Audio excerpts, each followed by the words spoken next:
গজল আছে না, আজ নবী গো আমার বানায়া বাজার, হিজরত করিয়া চলেন মদিনায়। আজ নবী গো আমার ঘরায়া বাজার, শুয়ে আছে সোনার মদিনায়। আব্দুল্লাহ পৃষ্ঠ হতে মায়ের মেনের গুরবায়াতে জন্ম নিলেন নবী মক্কাতে।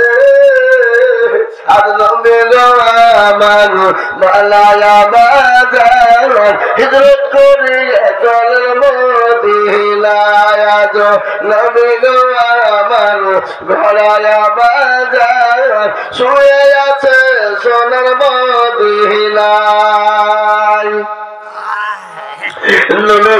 নবী বলে হযরত আলী আছে বিছানা খালি, নবী বলে হযরত আলী আছে বিছানা খালি, আমার বিছানায় শুয়ে যাও। আর নবী গো আমার গড়ায়া বাজার, হিজরত করিয়া চলেন মদিনায়। আজ নবী গো আমার বানায়া সংসার, শুয়ে আছে সোনার মদিনায়।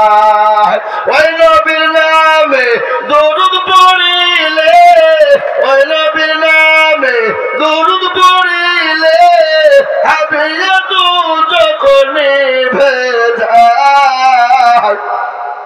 আজ নবী গো আমার বানায়া বাজার, হিজরত করিয়া চলেন মদিনায়।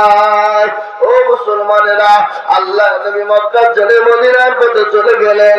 আবু বকরকে বলেন, আবু বকর তুমি তৈরি হয়ে যাও। এদিকে হযরত আলীকে বলল, আলী তুমি থাকো, আমি মক্কা ছেড়ে মদিনার পথে গেলাম। নবী যখন মক্কা ছেড়ে মদিনার পথে যাবে, কাফের বেঈমানরা নবীর বাড়িকে ঘেরাও করে নিল। নবীকে যেতে দেবে না, নবীকে বেরোতে দেবে না, নবীকে যেতে দেবে না। আমার বিশ্ব নবী তিনি আল্লাহর কাছে সিজদায় পড়ে গিয়ে বলে, আল্লাহ তুমি যে মক্কা ছেড়ে মদিনায় যেতে বললে, ইয়া আল্লাহ আমি কি করে যাব? কাফের বেঈমানরা তো আমার বাড়িকে ঘেরাও করে নিল। নবী বলেন, ইয়া আল্লাহ বলেন, নবী গো আপনি চিন্তা করবেন না, আপনি এক মুঠো বাণী তুলুন। কি তুলুন? বালু তুলুন। বালু তুলে আপনি তাশাহুদ পড়ে কাফিরদের মাথাতে ছিটিয়ে দেবেন, ছিটিয়ে দেবেন আপনি, কাফিরদের চোখ বন্ধ করব আমি। পেয়ারা নবী তাশাহুদ পড়ে এক মুঠো বালু তুলে কাফিরদের মাথায় ছিটিয়ে দিলেন। আল্লাহ কোরআনে বললেন, ওয়া মা রামাইতা ইয রামাইতা ওয়ালাকিন্নাল্লাহ রামা। আপনি বালি ছিটিয়ে দিলেন আর আমি কাফেরদের চোখ দুটো বন্ধ করে দিলাম। আপনি চলে যান। বিশ্ব নবী মক্কা ছেড়ে মদিনার পথে চললেন।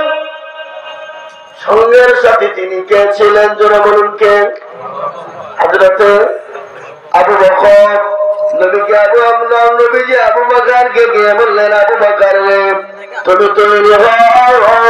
ও আবু বকর বলে যখন ডাকলেন, আবু বকর বলে লাব্বাইক সাদিক ইয়া রাসূলুল্লাহ।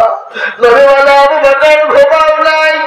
বলে নবী গো আপনি যেদিকে বলেছেন মক্কা ছেড়ে মদিনায় যেতে হবে, খোদার কসম করে বলে রাসূল আমি আবু বকর একটা মিনিটের জন্য বিছানায় ঘুমাই না। শুনলাম বাহ, মহব্বত কাকে বলে, ভালোবাসা কাকে বলে? মুসলমান, আল্লাহ কোরআনে বলেছেন, কুল ইন কুনতুম তুহিব্বুনাল্লাহ ফাত্তাবিউনি ইউহিব্বুকুমুল্লাহ ওয়া ইয়াগফির লাকুম যুনুবাকুম ওয়াল্লাহু গফুরুর রহিম। ও মুসলমানেরা, আজকে একটা কথা আপনাদেরকে বলবো, মনে খারাপ নেবেন না। আল্লাহ কোরআনে বললেন, নবী আপনি তাদেরকে বলে দিন তারা যেন আপনাকে অনুসরণ করে, তারা যেন আপনাকে আনুগত্য করে, তারা যেন আপনাকে ভালোবাসে, মহব্বত করে।